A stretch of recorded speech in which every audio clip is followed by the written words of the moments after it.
Doute que Moscou laisse Ankara intervenir militairement, voilà, gratuitement. Je veux dire, les Turcs, Erdogan n'a pas les mains libres en Syrie. Si les Américains se retirent, c'est Moscou qui va arbitrer.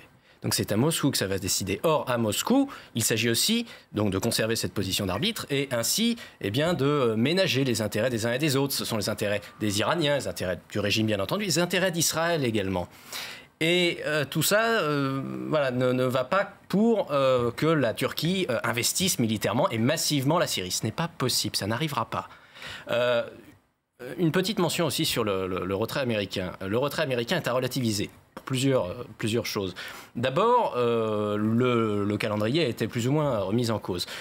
Premièrement. Deuxièmement, il y a une base clé que les Américains vont garder au cœur du désert, enfin à la frontière. Tanaf, exactement, près de la Jordanie et de l'Irak. Et troisième point, et c'est probablement le plus important, les Américains se retirent de Syrie. Peut-être, ils vont peut-être même se retirer d'Afghanistan, mais ils ne se retirent pas d'un autre pays, juste à côté. Ils ne se retirent pas d'Irak. Donald Trump s'est rendu pendant les fêtes auprès des troupes américaines en Irak, alors qu'il avait estimé qu'en Syrie, il n'y avait que du sable et de la mort. Il n'a rien dit sur l'Irak. Il reste en Irak. Mieux que ça, les Américains sont en train d'aménager de nouvelles bases militaires en Irak. C'est un moyen de rester aussi en Syrie ? C'est évidemment un moyen aussi de garder... projection.